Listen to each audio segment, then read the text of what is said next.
오늘 창세기 강의 22번째 복된 인생이란 라는 제목으로 은혜 받고자 합니다. 할렐루야.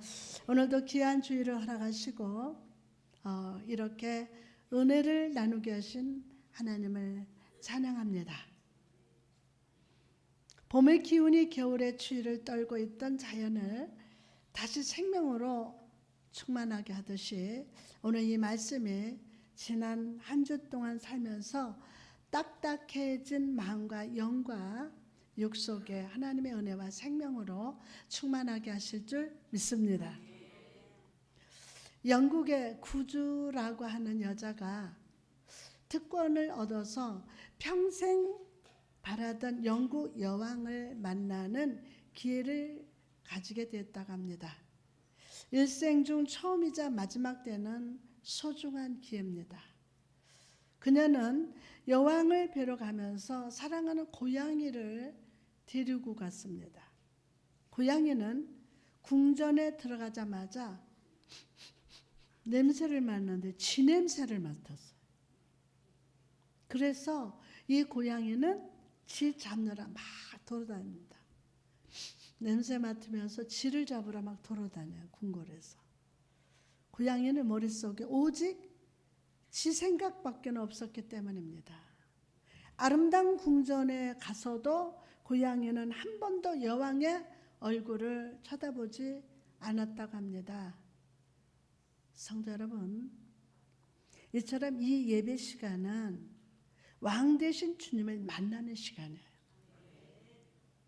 왕 대신 누굴 만나는? 주님을 만나는 시간이에요. 세상의 생각이, 이전의 지식이, 이전의 경험이 오늘 하나님을 만나는 일에 방해가 되지 않게 하시기 바랍니다. 옛부터 전해지는 고대 기도문에서 이런 말이 있습니다. 새로운 진리를 피하려고 하는 비결함으로부터 진리를 반쯤 아는 것으로 만족하는 게으름으로부터 모든 진리를 안다고 하는 오만함으로부터 오 진리의 하나님이시여 우리를 구원하소서. 주여 오늘 복된 삶을 회복시켜 주시는 하나님께만 집중하게 하옵소서. 지난주 우리는 세상의 나라와 왕국과는 다른 하나님의 통치와 하나님의 나라로 아브라함을 부르시는 모습을 보았습니다. 그 아버지 하나님의 나라로 부르시면서 주님은 아브라함에게 한 가지 중요한 약속을 주시는데 바로 복의 약속이었어요. 무슨 약속? 복의 약속이었어요. 오늘날 TV와 방송, 인터넷 뉴스를 보면요, 물질이 많은 것, 좋은 집에 사는 것, 남들보다 높은 권세를 누리는 것을 복이라고 생각합니다. 물론 꼭 필요한 것이죠. 복이죠. 그러나 하나님께서는 오늘 아브라함을 부르시는 이 장면을 통해서 우리의 인생이 세상에 썩어질 것들을 붙들고 시작하는 인생이 아니라 하나님의 복을 받고 이 세상과 교회와 가정과 모든 그 관계 속에 그 복을 흘러보내는 삶을 살기를 기대하고 계심을 믿으시기 바랍니다. 여러분을 통해서 복에 흘러보내는 자가 되어야 돼요. 본문 2절에 보니까 내가 너로 큰 민족을 이루고 내게 복을 주어 내 이름을 장대하게 하리니 너는 복이 될지라. 옆 사람한테 너는 복이 될지라.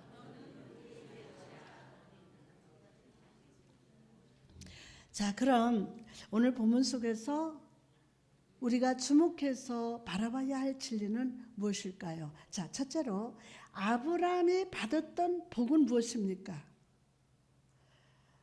오늘 본문에 내게 복을 주어 라고 말씀합니다. 여러분, 이 본문의 축복의 순서를 보십시오. 하나님은 먼저 아브라함 개인에게 복을 먼저 주셨어요. 누구에게? 아브라함 개인에게 먼저 복을 주셨어요. 여러분, 하나님께서는 1차적으로 여러분을 축복해 주시지 않으면 여러분은 다른 사람의 복의 근원이 될 수가 없어요. 오늘 누가 복 받아야 돼요? 안 들려. 오늘 누가 복 받아야 돼요? 내가 받아야 돼요. 응? 하나님께서 1차적으로 여러분에게 축복해 주시지 않으면 여러분은 다른 사람의 복의 근원이 될 수가 없어요. 그래서 오늘 나는 꼭 복 받아야 돼. 왜? 다른 사람의 복의 근원이 돼야 되니까. 우리가 먼저 믿음의 그릇에 축복을 가득 채워야 우리를 통해서 다른 사람들에게 복을 흘려보낼 수가 있습니다. 즉 내가 너희에게 복을 주리라 라는 말이 있기 전에는 너는 복의 근원이 될지라 라는 말을 들을 수 없다라는 거예요. 이 시간 하나님의 복을 받을지어다. 다시 한번 오늘 하나님의 복을 받을지어다. 이사야 44장 3절에 나는 목마른 자에게 물을 주며 마른 땅에 시내가 흐르게 하며 나의 영을 내 자손에게 나의 복을 내 후손에게 부어 주리니. 여러분, 우리 아버지께서 주시는 가장 좋은 것은 물질도 아니며 건강도 아니며 명예도 아닌 하나님의 복을 주시겠다는 거예요. 하나님의 복을. 아멘하고 오늘 받을까요? 하나님의 복. 그렇다면 그분은 왜 우리에게 복 주시기를 원하고 계시는 것일까요? 만약 여러분이 농부라고 한번 생각해 보세요. 농부. 여러분의 밭이 바짝 마르고 갈라져 있다고 한번 생각해 보세요. 가뭄에 마르면 어떻게 해요? 다 갈라져 가지고, 그렇죠? 그렇게 됐다고 한번 상상해 보세요. 그 땅이 옥토되기 위해서는 어떻게 합니까? 어떻게 해야 돼요? 먼저 강물이 그 사이를 흐르기 시작해야 돼요. 그 다음에는 저절로 강둑과 주변에 초목들이 막 자라나게 됩니다. 그러나 만일 메마른 땅에 물도 없이 각종 나무를 심는다면 그것은 오래가지 않아서 모두 말라 죽고 말 것입니다. 여러분, 이처럼 우리 삶에 육적인 복이 오려면 먼저 생명의 생수를 흘려보내시는 하나님의 영적인 복이 임한 후에 자연스럽게 나타남을 믿으시기 바랍니다. 받으셨습니까? 오늘 이 말씀 한 말씀도 빠짐없이 오늘 다 받을지어다. 육적인 복을 받으려면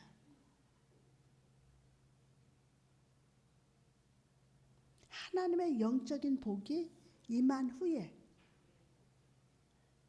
자연스럽게 나타나요. 그래서 내 영혼이 잘된 같이 범사가 잘되고 강건하기를 내가 구하노라. 아멘.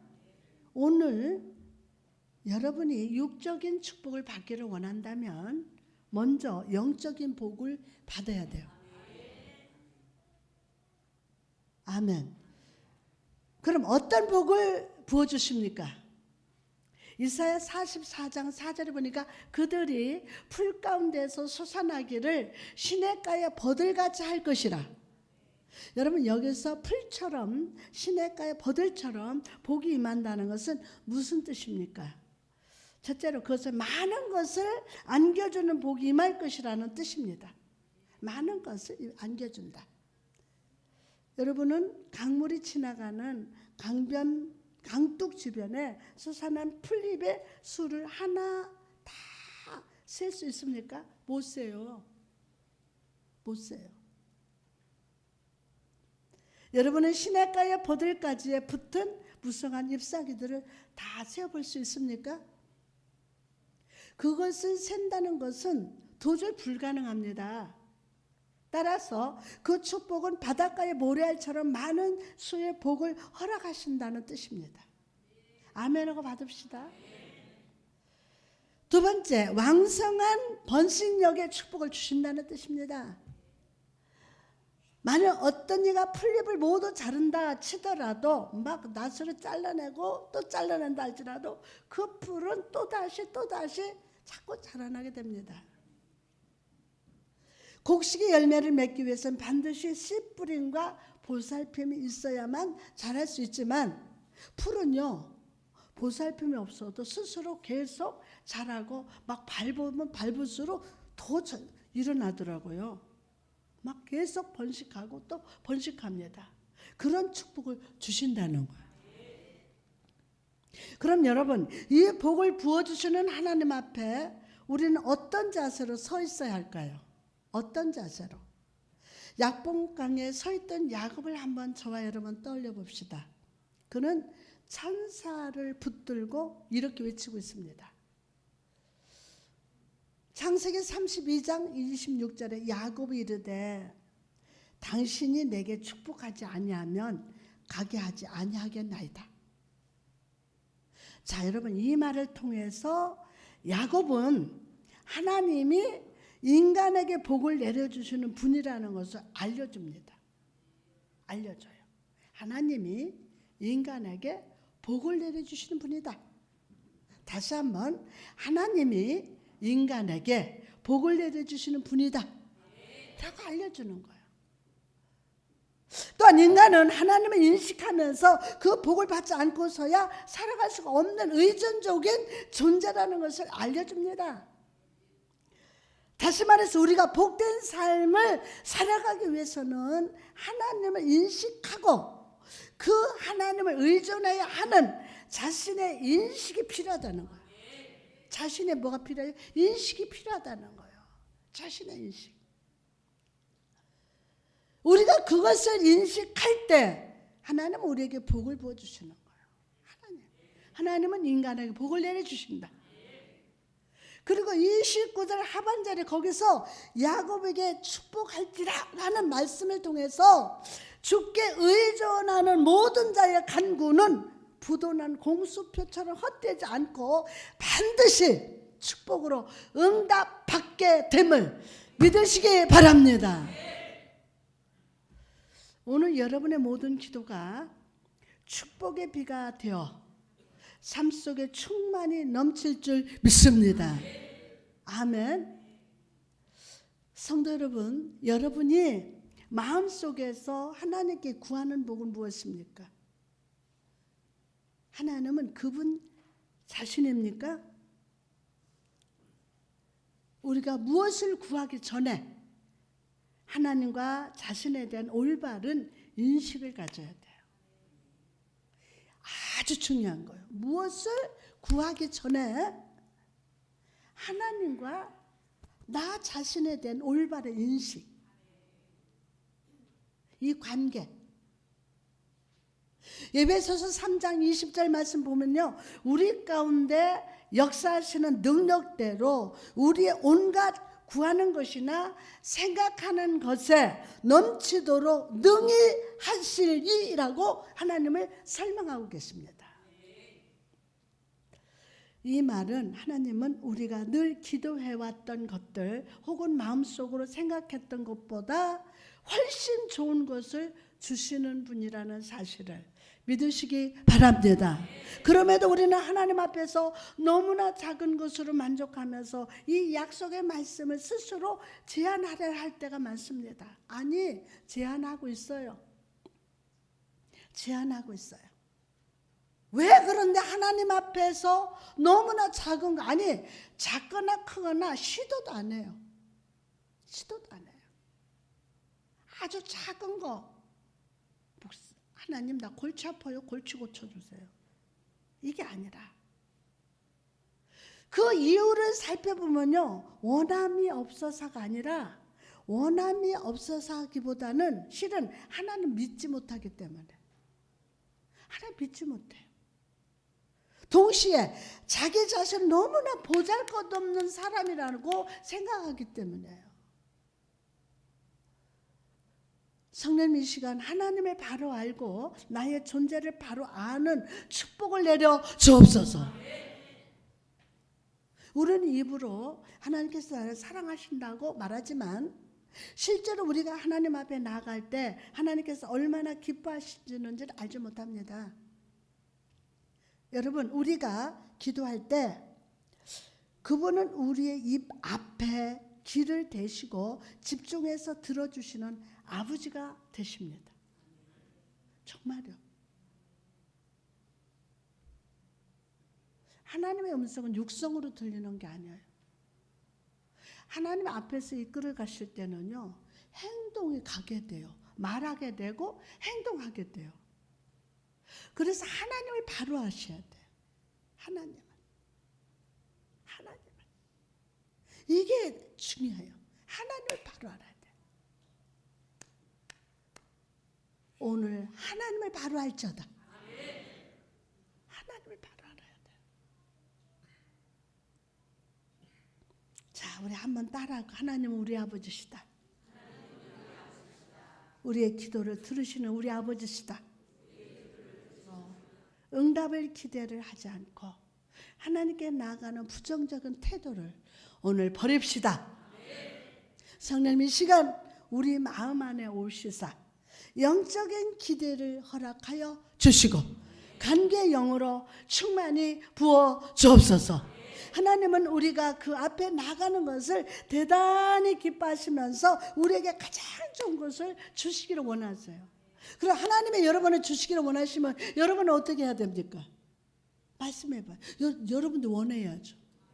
주시기를 원하시는데 아버지 나도 원합니다. 내가 원하는 한 가지 주님의 기쁨이 되는 거 하나님 원하신대요. 그러면 여러분도 우리도 저도 원합니다. 아멘.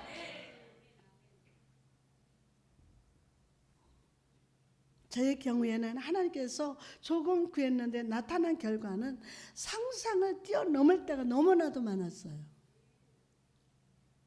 삶 속에는 많은 부족함의 문제를 울며 기도했을 때 주님은 그 눈물을 바꾸사 은혜의 포도주로 만들어도 주셨고요. 여러분, 오늘 주저하지 말고 하나님 앞에 나아가서 마음의 소원을 말씀드립시다.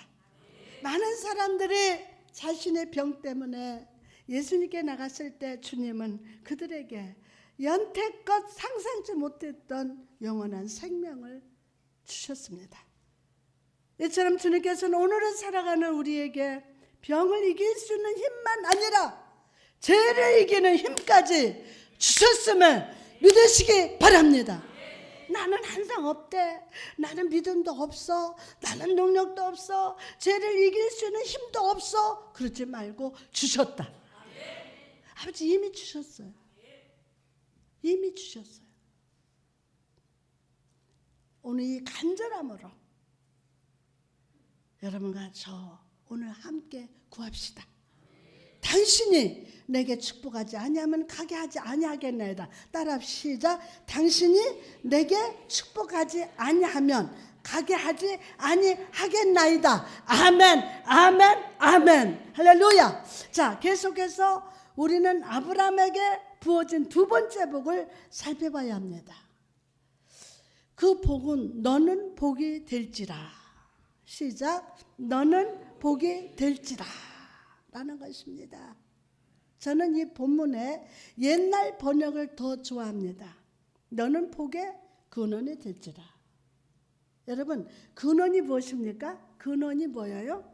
모든 것의 시작이 되고 모든 부족한 가운데 채워지는 능력이에요. 이게 근원이에요. 이처럼 하나님께서 우리를 복 주실 때 바로 그 사람은 또 다른 사람의 축복이 됩니다. 하나님께서는 아브라함이 자기 주위에 여러 사람들을 위해서 축복을 흘러 넘치도록 채워주셨어요. 채워주셨어요. 이처럼 성령께서는 오늘 우리 안에 하나님의 생명으로 채워주시사 그 생명이 우리로부터 다른 사람들에 흘러가게 하십니다. 누구로부터? 나로부터. 이 복 받을 자다. 복은 두 가지예요. 복과 축복이에요. 복은 하나님이 주셔야 돼요. 하나님 거예요.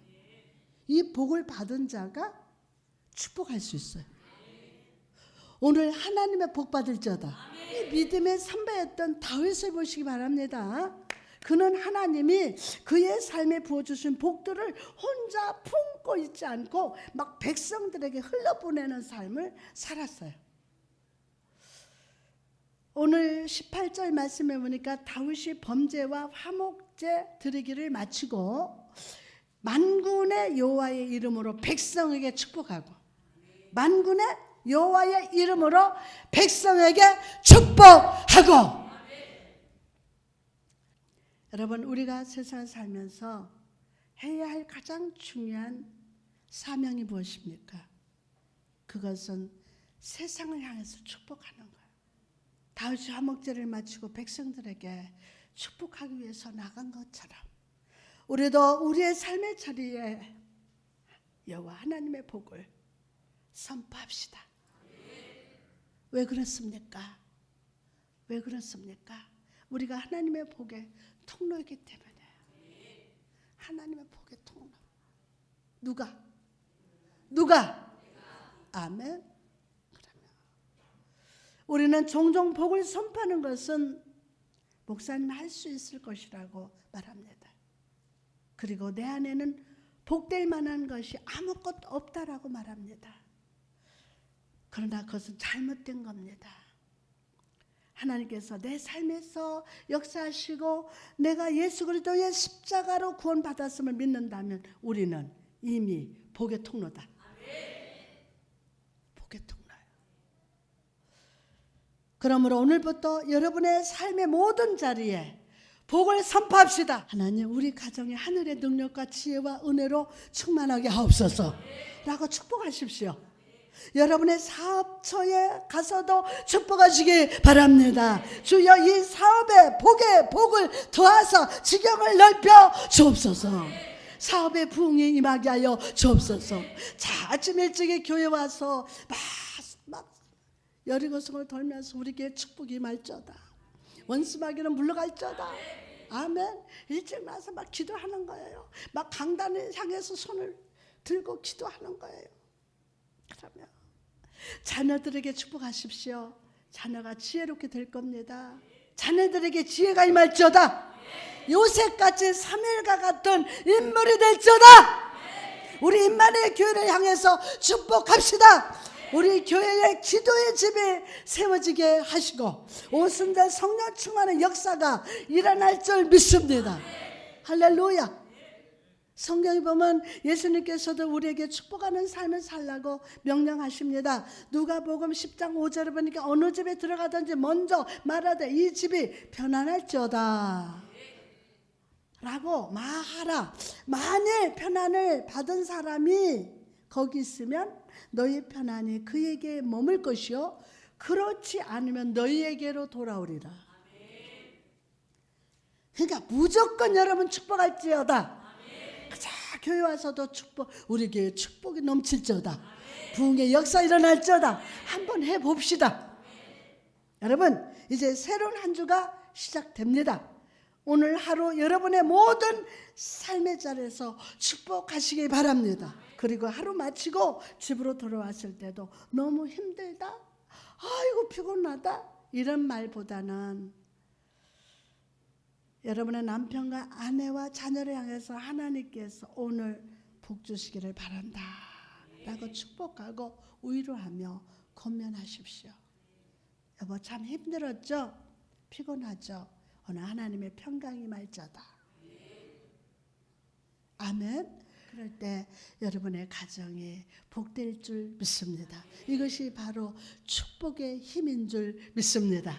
여러분이 이 힘으로 무장할 때 삶 속의 모든 슬픔과 고통과 문제, 어둠이 사라지게 됩니다. 또한 염려하지 말고 항상 감사하며 삽시다. 옆 사람한테 감사합니다. 여러분의 이 힘으로 무장할 때 삶 속의 모든 슬픔과 고통과 문제의 어둠이 사라지게 될 줄 믿습니다. 또한 염려하지 말고 항상 감사하고. 아멘. 우리는 기도할 때 항상 주님 제게 이것 저것이 부족하오니 채워주옵소서라고 기도합니다. 99% 이상이 부족함을 채워달라는 기도요. 이런 기도를 하는 자의 생각을 잘 살펴보면 나의 삶에 이런 부족함의 문제만 해결되면 모든 것이 잘 될 것이다라고 생각합니다. 그런데 한번 여러분 기도 시작할 때 하나님 아버지 감사합니다. 이렇게 시작합시다. 시작. 하나님 아버지 부족함의 문제를 해결받는다고 해서 모든 사람의 삶이 다 잘 풀리는 거는 아니더라고요. 아브라함 보십시오. 그의 재산이 많아지고 그의 조카 롯도 재산이 불어났어요. 재산이 불어나면 더 행복할 텐데 오히려 두 가정 간에 다툼이 벌어졌어요. 창세기 13장 7절 보니까 그러므로 아브라함의 가축의 목자와 롯의 가축의 목자가 서로 다투고 또 가나안 사람과 브리스 사람도 그 땅에 거주하였더라. 여러분도 잘 아시듯이 이 일 있은 후 아브라함과 롯은 떨어져 살게 됐어요. 이 이야기를 통해서 우리가 깨달을 수 있는 중요한 진리가 있는데 그것은 바로 이미 나에게 주어진 것들을 위해서 기도해야 한다는 사실이에요. 이미 나에게 주어진 것. 오늘 내가 지금 존재하고 있어. 감사합니다. 내 건강한 거야 지금. 살아서 좀 예배드리고 있는 거야. 집에 가니까 어머 내가 머물 수 있는 집이 있네. 이 주어진 것들을 위해서 우리가 기도하고 감사해야 돼요. 하나님은 우리 삶에 복 주시기를 기뻐하십니다. 그러나 그 축복들을 사용하여 하늘의 사명을 감당하시기를 기뻐하십니다. 우리가 주어진 그 축복들로 하나님의 사명을 감당하면 삶 속에 더 많은 열매가 맺지만 안주하면 삶이 부패해져요. 행복하지 않다고요.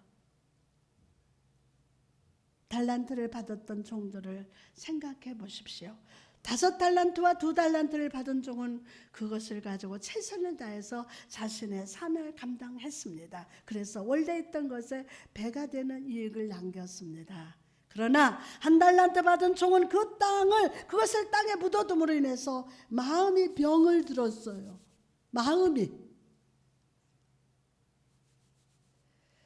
게을러졌고 그의 주인을 은혜가 넘치는 자가 아니라 굳은 사람이라고 잘못 생각했어요.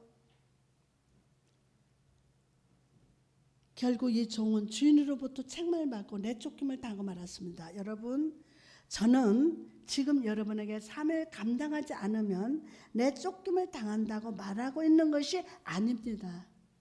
그게 아니에요. 하나님께서 여러분이 주신 축복들을 그냥 품고만 있으면 변질될 수밖에 없다는 거예요. 축복에 안주하면 마음이 변합니다.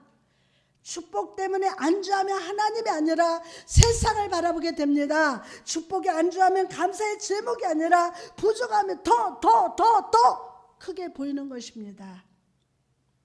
오늘 작은 것에 감사하고 작은 것이라도 하나님 앞에 영광 돌릴 수 있는 저와 여러분이 됩시다.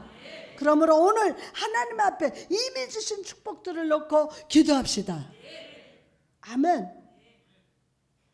주여 나의 삶에 부어주신 축복들을 주의 선하신 목적을 위해 사용하게 하시고 은혜의 빛을 비추시사 부패하지 않게 하옵소서.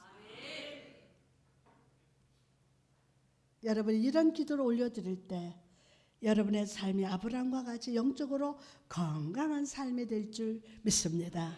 여러분의 삶 속에 축복들이 자라서 더 큰 축복의 열매를 맺게 될 줄 믿습니다.